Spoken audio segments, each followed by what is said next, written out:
My Blu-ray Collection, Part 12.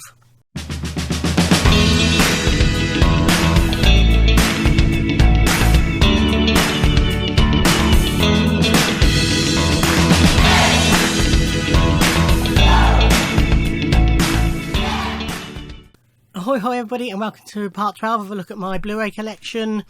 So this is all my Blu-rays apart from box sets, so that's films, TV and music and possibly documentary type stuff. I've previously shown my box sets. To be with my box sets, it has to be complete collections of a TV series or complete collections or complete-ish multi-film collections of film series. So if it's a box set of a single series, for example of Game of Thrones, it's with this, what I'm showing you now.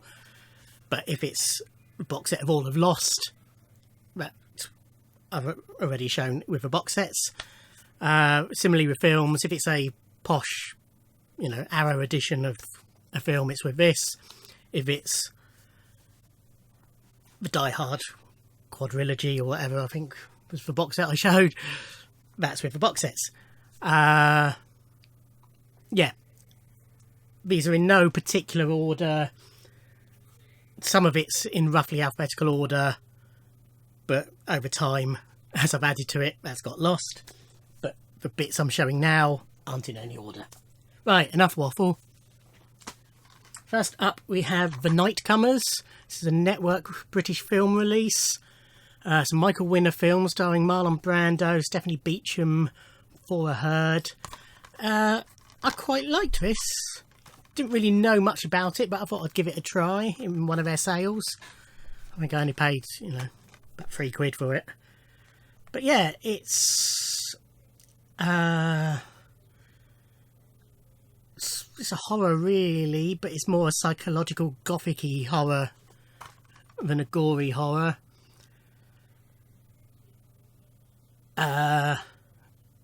Basically,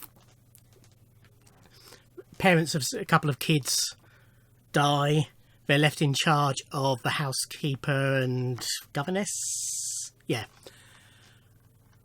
But a local handyman turns up, played by Marlon Brando, and he sort of takes over and starts ruling the household. Yes, I quite enjoyed that. It's an excellent film. This is The Forest, starring the divine Natalie Dormer. It's about the forest in Japan where people go to commit suicide. What is it? The Aokigahara forest. And Natalie Dormer goes there in search of her twin sister who's vanished and thinks she may have gone into this forest, and it's about what happens in the forest. It's, really good film. However, there's quite a few bits that are in the trailer for it that aren't in the final film, which is always annoying. This is The Parole Officer. I really like this film, starring Steve Coogan. So he plays a parole officer who is framed by police for a murder that obviously he didn't do, and because the policeman's corrupt, and he enlists some of his parolees, the former convicts who he's parole officer for, to help him steal the evidence that he didn't do it. But yeah, really good. Lena Headey's in it. She's the love interest, who is a police woman. Jenny Agutter, Ben Miller, Stephen Delane, and Emma Williams as well. Yeah, but really like that film. So Robbie Williams, One Night at the Palladium. This was a TV special he did for his second Swing album, Swings Both Ways. As a big Robbie fan, happy to have that. Really enjoy it. Another excellent film, this is Shame. So Michael Fassbender is a 30-something bloke living in New York who is a sex addict, basically, and he, you know, his life revolves around his addiction to sex, basically. But then his sister, played by Carey Mulligan, turns up to stay with him, and it puts everything a kilter, and he goes a bit doolally, for want of a better phrase. But yeah, really, really good film. Excellent performances by the two leads. This is Sherlock, the Abominable Bride. So this was the, I can't remember if it was Christmas or New Year they did. I think it was a New Year's Day special. In between series 3 and 4, 2 and 3. 2015. In between. 2 and 3, I think. And it's where Sherlock is obviously a modern day retelling of the Sherlock Holmes stories. For this one, they went back to Victorian era. And yeah, really good. This is a 2-disc with loads of bonus features and everything in it. Another excellent film, Mad Max Fury Road 3D, recently voted by Empire readers for best film of the 20th century, I think it was. No, the 2010s. But yeah, excellent film. Highly recommend it. Sorry, I'm doing that because it's a lenticular sleeve, but I can't see that anything's actually, apart from there's very little motion on it. I think it's just meant to signify that it is 3D. Yeah, not impressed with the lenticular on that. But yeah, excellent film. This is good. This is Cracks, which is Ava Green is a school teacher who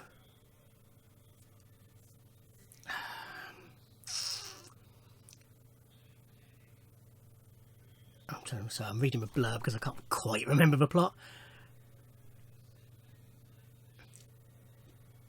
It's about a girls' diving team set in a public school in the Edwardian era, I think it is. And Ava Green's a teacher, and it's sort of all about the rivalries in the team. And there's sort of a twist, but I don't want to spoil. But it's a good film. It's directed by Jordan Scott, who I think is the son of one of the Scotts. Its executive producers are both Ridley and Tony. I think he's the son of one of them. This is The Strange Case of Dr. Jekyll and Miss Osborne, which is a film by Valerian Borovzik. So in my last sort of batch of videos I filmed, I showed you about 5 or 6 Blu-rays of a series of Borovzik films. This is another one by him anyway. He's a Polish director who moved to France, basically kicked out of Poland really. So he makes fantastical sort of films, quite sexualised. So this is obviously a Dr. Jekyll and Mr. Hyde type story. Dr. Jekyll played by Udo Kier. It's all very strange, but it's quite enjoyable. Won't be to everyone's taste, and this is another Arrow edition. We have A Theory of Everything, the excellent film, Oscar winner. I think he won. Somebody won anyway. Yes. About the life of Stephen Hawking, starring Eddie Redmayne, Felicity Jones. Just excellent film.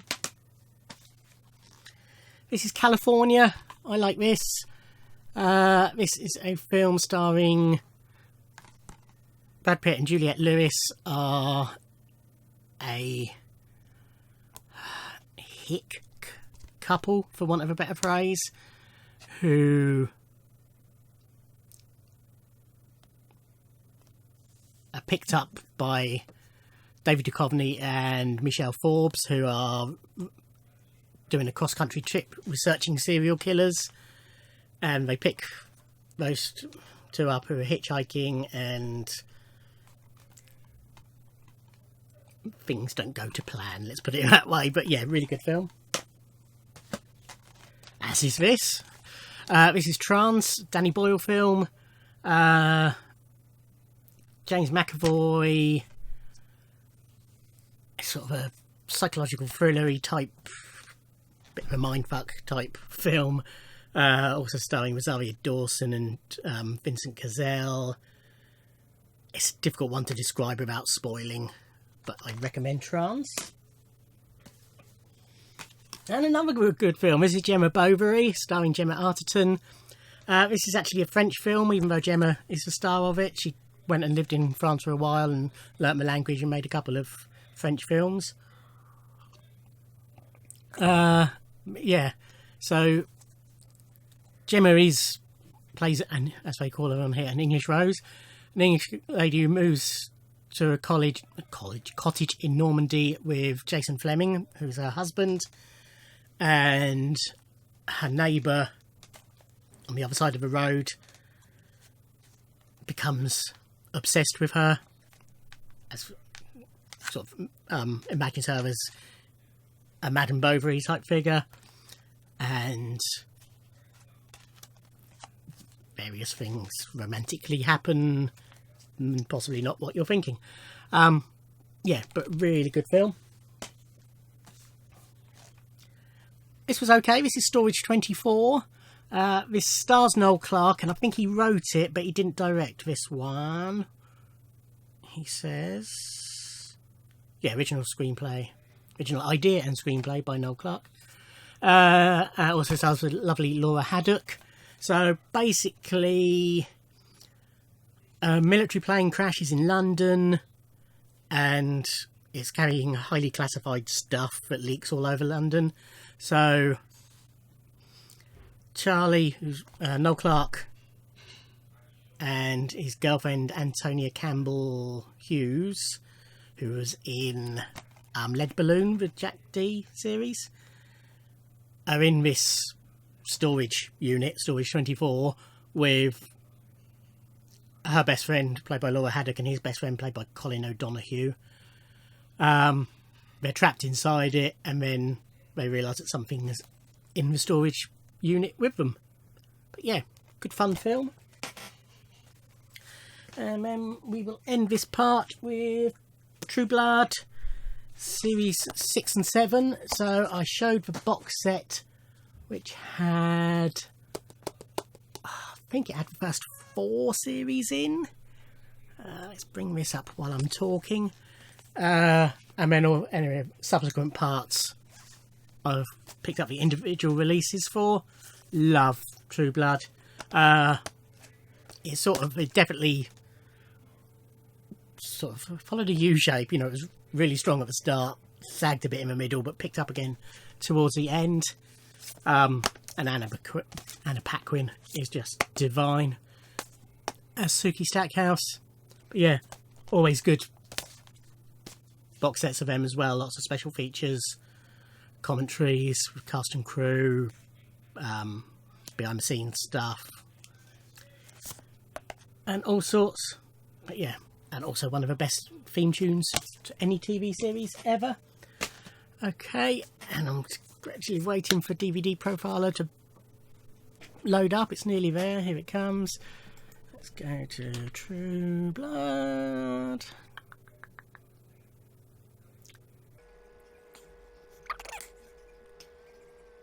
Oh, there it is. Or maybe I didn't. Alright, I might be hallucinating. I might have all these True Blood ones as individual releases. I thought I had a box set with them all in.